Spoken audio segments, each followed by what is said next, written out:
Halo guys, ini adalah 13 saham yang pada tanggal 11 Oktober 2022 hari Selasa mengalami kenaikan tertinggi. Saya bacakan nomor 1 ada BACA, Bank Capital Indonesia. Dia sudah naik sebesar 28,5%. Kemudian MARK, ini adalah langsung saja saya beri penjelasan. Ini adalah saham-sahamnya dan ini nama perusahaannya. Kemudian ini adalah kenaikannya. Sedangkan ini adalah price book value-nya pada tanggal 11 Oktober 2022. Price book value itu apa? Price book value itu adalah harga saham totalnya. Jadi namanya itu harga kapitalisasi pasarnya. Harga kapitalisasi pasar adalah jumlah semua saham dikalikan dengan harga saham saat itu. Jadi price book value itu selalu dinamis ya. Kita lihat price book value-nya di tanggal 11 seperti 0,52, di tanggal 10 0,42. Karena harganya naik, otomatis price book value-nya naik. Book value itu adalah nilai ekuitasnya ini.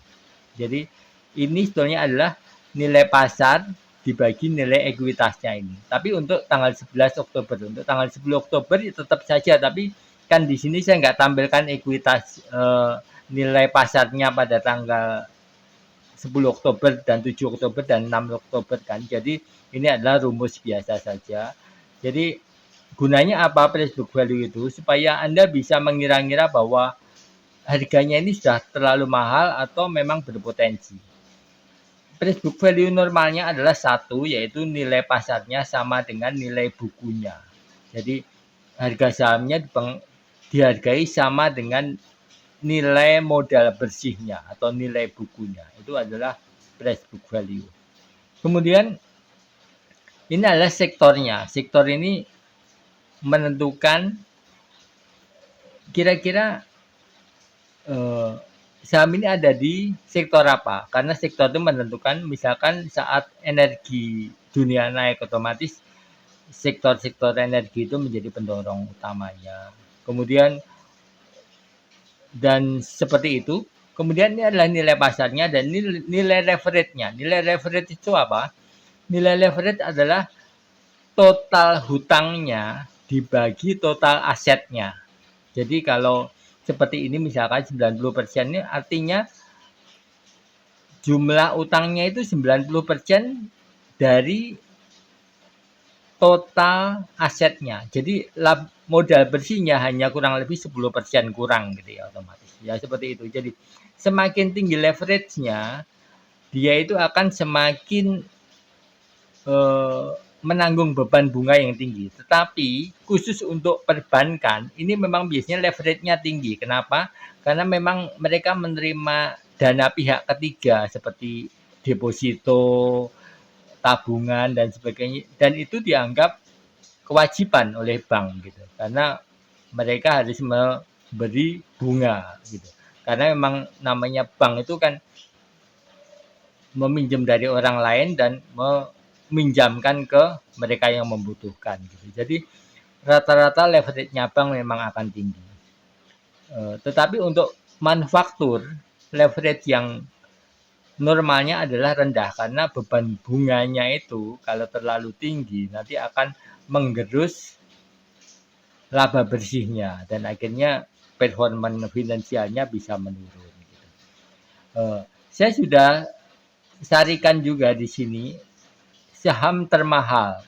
Apa definisinya saham termahal adalah ketika price book value-nya dari 13 saham ini yang tertinggi. Misalkan di sini Cleo 7,79, kemudian Empro price book value-nya 5,56, artinya bahwa nilai pasarnya 5 kali lebih besar daripada nilai bukunya. Kok bisa ya? Ya bisa, karena saham tersebut dianggap paling lebih menarik daripada atau pertumbuhannya di masa depan bisa menghasilkan laba yang tinggi.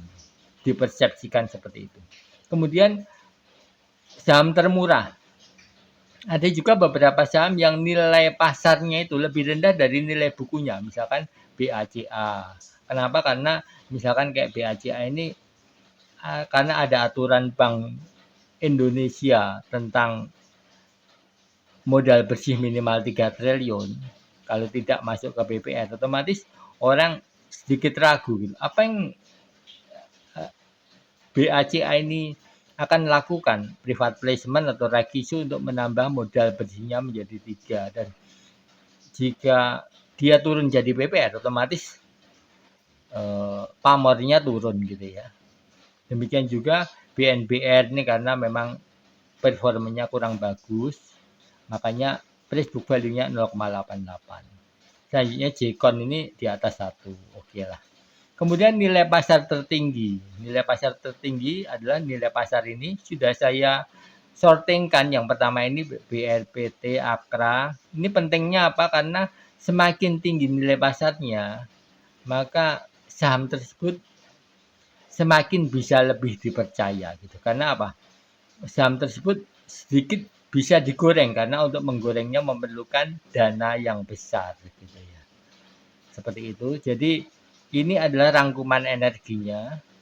Rangkuman energi gunanya untuk apa? Supaya kita bisa tahu sektor apa saja sih hari ini yang lagi hot gitu. Dan sektor apa saja yang kurang hot. Dari 13 itu 3 diantaranya ada energi, 3 diantaranya ada sektor industrial dan sebagainya. Kemudian ini base leverage. Ini diurutkan berdasarkan leverage yang terendah. Di sini ada M-Pro.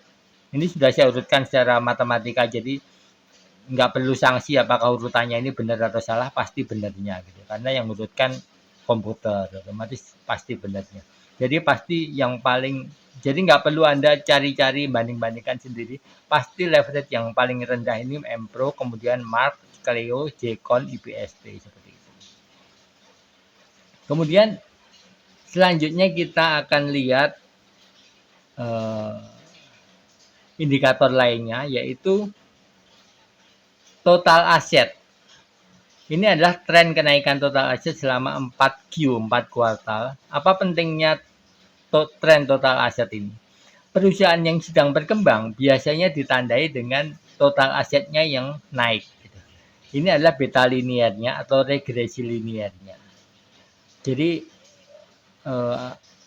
analoginya seperti ini, misalkan sekarang mempunyai 2 pabrik, kuartal berikutnya memiliki 3 pabrik, kuartal berikutnya memiliki 5 pabrik, otomatis perusahaan tersebut sedang berkembang. Dan harga saham biasanya tidak jauh-jauh dari 4 kuartal gitu.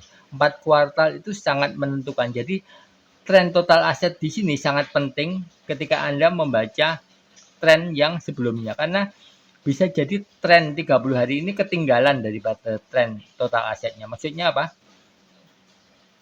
Total asetnya sudah naik tinggi, tetapi tren 30 harinya belum terlalu naik. Seperti ini misalkan. Ini sudah naik kan, tapi ini 1 bulan ini turun gitu. Jadi memang ada potensi naik di sini gitu. Dan sekarang memang benar-benar naik. Jadi cara melihatnya seperti itu. Demikian juga tren total aset ini biasanya identik dengan tren 400 hari. Karena 4Q itu sama dengan 4 triwulan. Ya 4 triwulan, 12 bulan dikurangi keterlambatan laporan keuangan sekitar 1-2 bulan, 3 bulan, otomatis itu sebabnya saya bulatkan menjadi 400 hari. Jadi average-nya 400 hari. Tidak saya bikin 365 hari karena memang ada space untuk perusahaan menyusun laporan keuangan. Sehingga tidak diterbitkan dan tidak pernah ada yang 30 September diterbitkan 30 September, biasanya jarang sekali. Sebagian besar terlambat 1 bulan. Di sini saya juga sudah rangkum kenaikan total aset terbaik. Di sini ada Akra 11,21%. Jadi ini menjadi patokan yang bagus bagi Anda bahwa saham ini punya potensi yang bagus. Tinggal dicek apakah mereka sudah naik sesuai dengan kenaikan total asetnya. Pertumbuhan total asetnya. Misalkan BRPT ini sudah 6,99, kita cek apakah dia sudah naik seperti ini. Jadi ini adalah kenaikannya, ini adalah beta linearnya seperti itu. Demikian juga di 400 hari. Saya akan selalu sharingkan data ini setiap hari sehingga Anda makin lama akan makin memahami data-data yang sama saya sharingkan dan Anda menjadi investor yang makin berbasiskan data, bukan berbasiskan rumor karena terlalu beresiko karena ada 800 saham Anda berinvestasi berdasarkan rumor. Padahal walaupun tidak semua saham itu simetris antara kinerja keuangan dan harga sahamnya, tetapi beberapa saham saja yang kita anggap simetris atau mempunyai potensi untuk simetris itu bisa kita investasikan dengan lebih tenang dan menghasilkan untung yang jelas. Oke, thank you. See you next time. Jangan lupa like and subscribe video ini.